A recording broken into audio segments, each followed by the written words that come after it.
forest so evil, it's illegal to enter. Another MrBallen story. Let's go. Today's video with a disclaimer. Don't go to Dudleytown, Connecticut. This is not a prank, it's not a stunt, it's not clickbait, it's the truth. Noted. I'm confident that at the end of this video, there are gonna be people that want to go. Don't do it. Don't do it. it. It's illegal to go to Dudleytown, it's private property. And two, as you'll see in today's video, there is a reason why people abandoned Dudleytown. It is not a safe place for people. But before we get into... Okay, do not go to Dudley Town or whatever he said. Connecticut. Oh, lamb. So there's something going on with the bits donations where literally a very large amount of streamers were getting banned. Because something was wrong. They were thinking that people were using, like, fraud. Whenever people donated bits, then the streamer would get banned. So they say it's been fixed. But that only just happened, like, yesterday. So I'm kind of just keeping it this way for now. And, yeah. Just to... I don't want to get banned. So I'm probably just going to keep it that way for like, until tomorrow night, maybe. Just to make sure. But yeah. And then tomorrow there will be videos. But yeah, for the September wheel,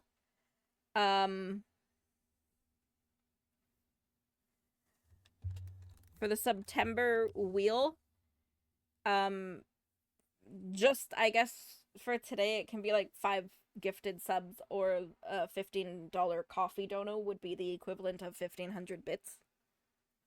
So yeah, for anyone interested. 27 months with Chibi. Damn. That is like 2 years. Holy crap. This is a long time. The story about Dudleytown. If you're a fan of the strange, dark, and mysterious delivered in story format, then you've come to the right place because that's all we do, and we upload once a week. So, if that's of interest to you, the next time the like button is playing an intense game of online FIFA, wait until they get the lead and then unplug their Wi-Fi. Also, please subscribe to our channel and turn on all notifications so you don't miss any of our weekly uploads. Okay, let's get into today's story. Today's story. MrBallen. Another forest story. Ghost Town. It was a bright summer day in 1906, and Dr. William C. Clark and his wife 1906. Harriet were driving slowly through a beautiful part of northwestern Connecticut called Litchfield County. Litchfield is a rural, very hilly area with lots of winding country roads, and the Clarks were there to try to scout out an area to build their second home. The couple lived full-time in New York City, where Dr. Clark was an oncologist, which is a cancer doctor, and he was also a professor at the Columbia College of Physicians and Surgeons. And while the Clarks' lives were very exciting and fulfilling in the city, they were also very hectic and chaotic. And so the reason they so like, I once had a dream that I wanted to live in the city. And now I don't know what was wrong with me because I don't know. I could not ever, like, see myself living in the city now. It's just, no. I want to live in, like, what is it? Like, the suburbs or something? I don't even know. Like, not super country, but, like, I want to live in just, like, a small little town. It's nice and quiet and cozy, and that's that. No city. I don't want to live in the freaking stinky city. No. No.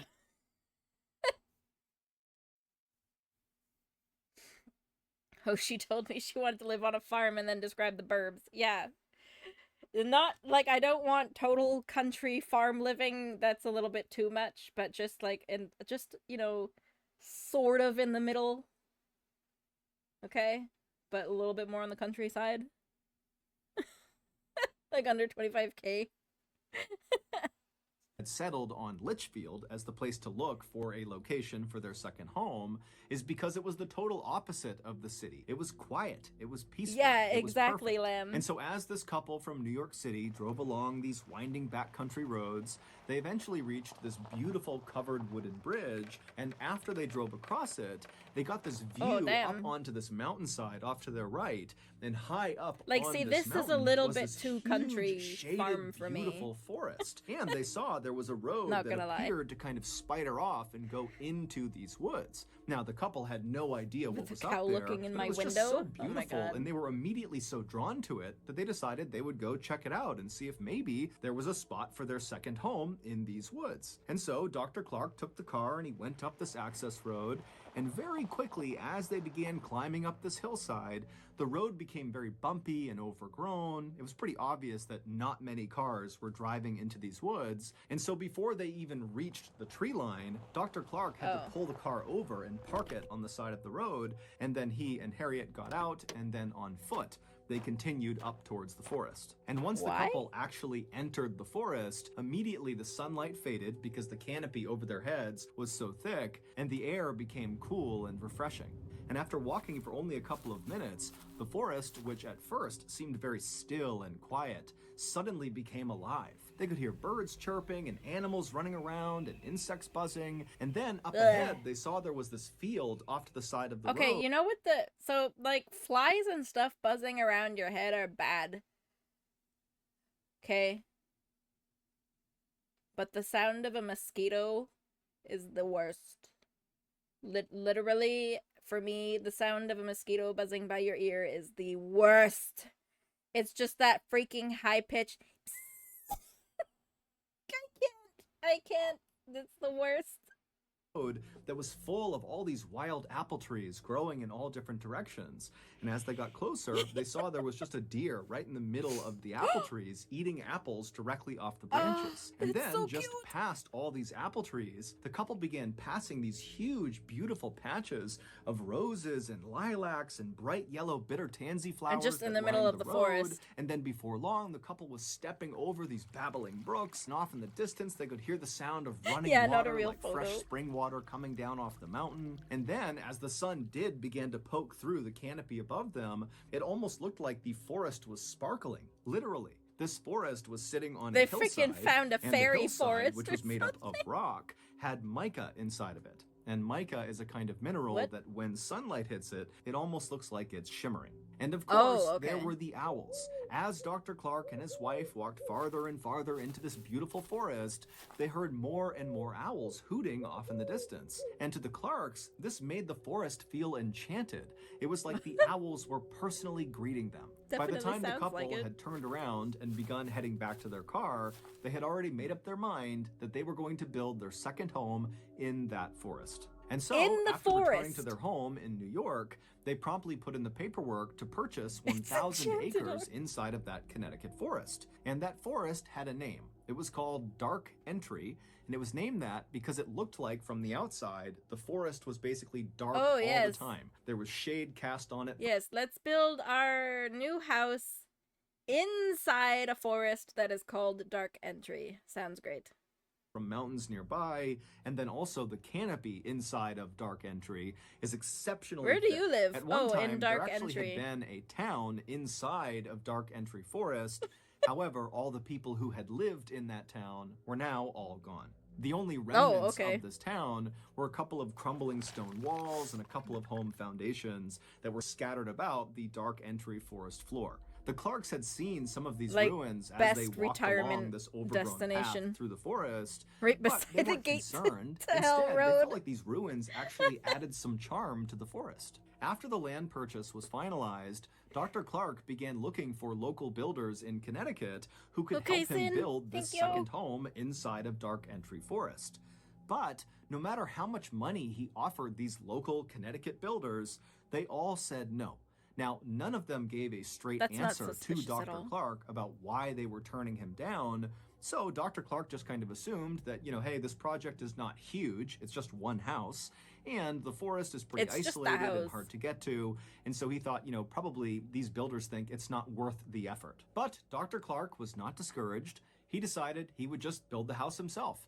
After all, he was a very handy, competent guy who had grown up on a farm in New Jersey, and so he knew My how to build God. things. And so, for the next several months, Dr. Clark would travel from New York City to Dark Entry Forest every weekend, and he would build this home. First, Damn. he cut down this massive swath of hemlock trees on this one flat. Yeah, doctor and a builder, like frig. You got the whole package. What the heck? The place is called Dark Entry. The locals won't go near the land and won't say why. What could go wrong? Literally. Like, oh my god. I kind of want to pull his hair to check if it's a wig. What? What? Oh my god. Yes, let's not question why there's crumbled buildings around here. It's called the Dark Entry. Nobody wants to work there. Everyone's gone. This is perfect retirement destination, okay? Perfect. Guys, this is where me and Jello are going to retire. We're gonna find a Dark Entry forest and that's it. I heard crumble. Crumble cookie. Patch of his land, and then with all this lumber he had cut down, he built his rustic 2-story cabin on this flat part of his land. And then nearby on this hilltop, there was a freshwater spring at the top, and so he laid piping from the spring into his cabin so they could have fresh water. And then at the bottom of this nearby hill was this brook, and Dr. Clark loved just standing and watching this brook because inside of it were all these trout that would dart all around. And so Dr. Clark built a swimming pool with beautiful mossy embankments right up against this brook so he could sit there and watch the fish. By Thanksgiving of that year, the cabin was done, and so honestly, Dr. that Clark sounds like and what his I wife would do. Harriet, they stayed at the cabin to celebrate the holiday. And as they were sitting in their swimming pool, watching the trout and listening to the owls hoot off in the distance, they That both sounds so agreed nice. that this second home was like their little piece of heaven. So every summer from there on out, and every major holiday that they could manage it, the Clarks would travel to their home in Dark Entry Forest, and they would swim, Imagine having the hike, skills and to build your relax, own and house. watch the leaves on the mountainside wish. turn from green to bright yellows and oranges and reds. It was perfect. That is, It was until perfect. 1918. That summer, the couple was in their second home in the forest when Dr. Clark was suddenly called back to New York to attend to a medical emergency. Harriet was very upset at the prospect of suddenly being left alone in this cabin in the middle of the forest by herself. you guys for who decided to knows build how it many there. days. And so when she dropped her husband off at the nearby train Bro, platform, okay, she bro. You decide to build your house in the middle of a forest called Dark Entry Forest, but then you're too scared to be left alone there? Why would you build it there? Why would you build it there then? What the heck? made him promise that he would come back soon, and he said he would. And then Dr. Clark got on the train, it took off, and Harriet just stood there with her arms Thank crossed, you for leaving watching me in it the as it middle. chugged along off into the distance. I'm From sitting his straight, comfortable alarm, seat thank you, on that and train, hydrating. Dr. Clark had no idea that his wife was about to endure a nightmare while he was gone. Thank you, and I am stretching. We've The all been there. nightmare Your in Dark guests are Entry on their way Forest. over to your house for your big New Year's Eve party, and right as they pull into your driveway, you realize you've overnogged your smoked chicken gallbladder eggnog. And so with minutes to What? spare, you leap out of the window, shattering the glass and cutting yourself up badly, and then you jog up to Canada and dive Yeah, into Canada, Baffin let's Bay, go! And you jump on top of a narwhal, and after some intense underwater hand-to-flipper combat, you take its horn off its head, and you beat it to death. Oh my god! Oh, you know take what? its horn, No. and then you swim Canadians back to are not land, that and you violent, jog I back promise. to your house, and you leap in through a different window, shattering the glass. And then after you stand up, you make your way into the kitchen, and you whip up a quick still in narwhal Canada. horn iced soup right as your guests are walking through the front door. Crisis averted, right? Wrong. Smoked chicken gallbladder eggnog and narwhal horn iced soup are both just gross. delicious. So your party was doomed either way. But What do you you- know what isn't gross? What do you mean it's delicious? HelloFresh.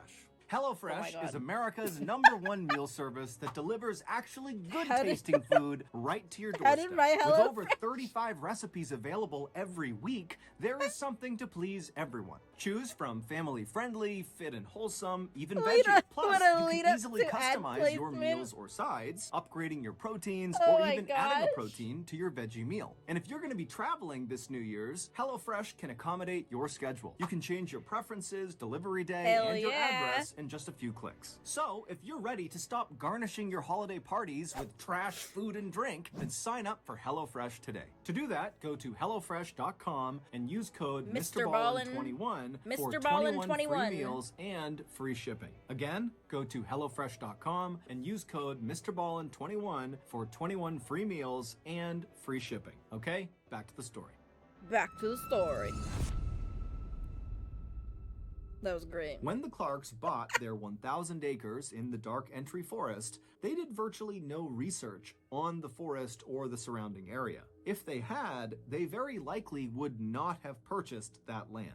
You see, the town that used to be inside of the Dark Entry Forest that was now just ruins. True, not sure if that the code Clarks saw applies when they anymore first because walked around it's a inside the year old. forest, was abandoned for a very specific reason. Well, no it was shit. cursed. At least that's what the locals say. And in fact, that was the reason So why they're only now no builders in the area were willing to go with Dr. Clark into the forest to go build his house, because they were too scared to go anywhere near the ruins of this cursed town. This town, which was known as Dudleytown, was first settled sometime in the 1740s. At first, it was just a couple of people and a couple of small structures, but pretty quickly, 30 families had moved in, and it was a thriving little town. But as the 1700s came to a close, terrible things began to happen to residents of this town. First, there was the Carter family. They moved to Dudleytown in 1759, and shortly after arriving there, 6 members of their family all died suddenly from cholera. The remaining branch of the Carter family was so grief-stricken from their losses that they left Dudleytown and went to New York, where they resettled. But almost immediately after getting set up there, Native Americans raided their property and massacred them, and the 3 people that survived this massacre were 3 of the kids, and they were all kidnapped and taken away. In 1792, a Dudley resident named Hollister died suddenly. Now, we don't know if he fell off a roof or if he was murdered. No one really knows. But what we can agree on is that his untimely death happened in the home of a man named Tanner. And Tanner, following Hollister's death, suddenly just began obsessively talking about these strange creatures he was seeing out in the woods at night, kind of roaming around the Dark Entry Forest.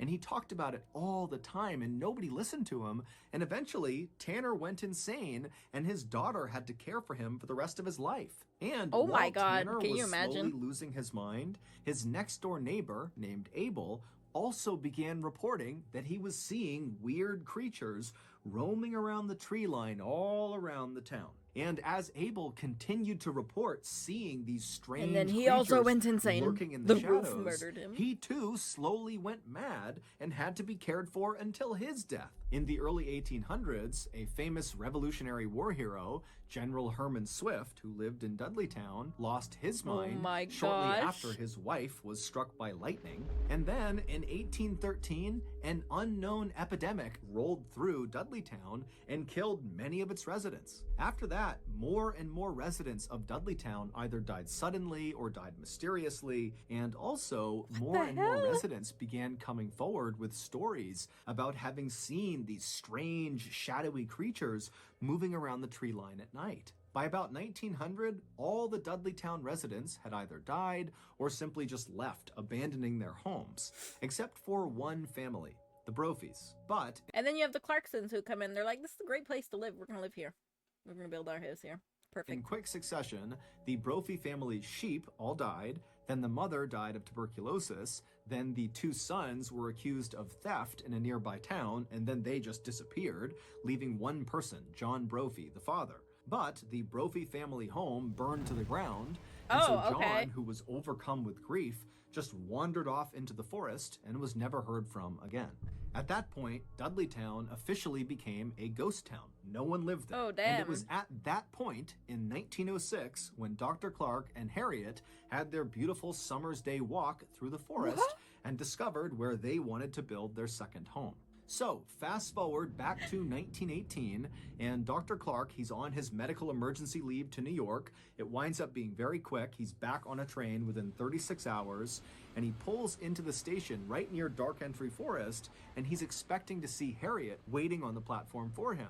But when the train rolled into the station, she wasn't there. Now, Dr. Clark was not a... Yeah, so, like, were those all the stories that they were finally only just telling them, or did they already know that? I'm not sure. I think maybe I, like, freaking, like, my brain died or something. Like, I don't know, but, like, did they learn all those stories and still want to retire there? Because, like, I don't know. A superstitious person, but for some reason, when he didn't see his wife there, he just felt like something was off. There's no reason she wouldn't have come out here to greet him. I mean, she was worried about being all alone in the cabin, and she knew he was going to be arriving at that She's watching moment. the fish. And so, feeling a little bit panicked, Dr. Clark left the train station and on foot made his way over to the Dark Entry Forest. And when he got there and began walking on that overgrown road path that led to his house, immediately, as soon as he was within the shade of the trees, he began hearing these owls hooting very loudly off in the distance. Now, normally, the sound of these owls hooting made him feel welcome, but this time he felt scared. He felt like something was wrong up ahead. And so he began jogging through the forest, and it's very dark, and all he can hear is the sound of these owls, and it's getting louder and louder and louder. And then finally he reaches the clearing where his property is. And at this point, it's a cacophony of owls hooting practically right on top of him. And he looks up towards his house up on this hill, and he sees the front door is slightly open. And so now, with his heart racing, wondering what's going on with his wife, Dr. Clark runs up to his front porch, he gets to the door, and he flings it open the rest of the way. And then right before he stepped into his house, this sudden high-pitched noise began up on the second floor inside of his house. And it was so startling to Dr. Clark that he just froze where he was. And so suddenly it's so loud from the owls all around him and the woods behind him and whatever this noise is that he just stood there unsure what to do. And so as he's sitting there getting the courage up to go investigate his house, he realizes what this high-pitched noise is. Oh man, It's the sound of maniacal, insane laughter coming from the second floor. Sensing his wife had to be in danger, his wife went the doctor insane. charged up the nearby steps up to the second floor, and he could tell this laughter, this high-pitched laughter, was coming from the master bedroom. And so he ran down the short hallway. He got in front of the closed door that led into the master bedroom. He slowly opened it up, and there, in the back corner of his room, was his wife. She was on the ground, rolled up in a ball, facing the door. Her hands were clenched in fists. Her eyes were open and unblinking, and her mouth was open wider than was humanly possible. And as he's staring at his wife, wondering what's going on, he realizes this insane high-pitched laughter is coming from his wife. But it doesn't even look like it's coming out of her. Her chest is just heaving, her mouth is staying open, and the laughter is just coming out of her. And so the doctor stood there watching his wife who's staring directly at his eyes. And finally, he just got so scared, he turned and he ran. Hell yeah, During you freaking Dr. book Clark's it. 36 hours he was away in New York, something happened to his wife. We don't know what it was, but it caused her to lose her mind. Because you freaking left her alone in the forest called Dark Entry. The only thing she would talk about was the strange creatures she saw out in the forest. By some accounts, Harriet spent the rest of her life in a mental asylum. By other accounts, she went back with Dr. Clark to New York, where she took her life. Today, Dudleytown is not only still abandoned, but it is also illegal to visit. However, people do still sneak into Dudleytown and walk around the ruins. Oh my god. How can you hear this story and then want to go there? These pockets of cold air where there shouldn't be cold air. And also some others have said, as they've been walking, they've felt phantom hands slap them and push them. Some have said they've taken photographs inside of the Dark Entry Forest near Dudleytown, and they've captured strange, shadowy figures that they couldn't see with their naked eye. The famous paranormal couple, Ed and Lorraine Warren, shot a special series in the 1970s inside of the Dark Entry Forest, and they declared the area around Dudleytown was demonically possessed. So that's going to do it. If you Oh, got God. something out of this episode and you haven't done this already, the next time the like button is playing an intense game of online FIFA, wait until they take the lead and then unplug the Wi-Fi. Also, please subscribe to our channel and turn on all notifications so you don't miss any of our weekly uploads. We have Oh my gosh.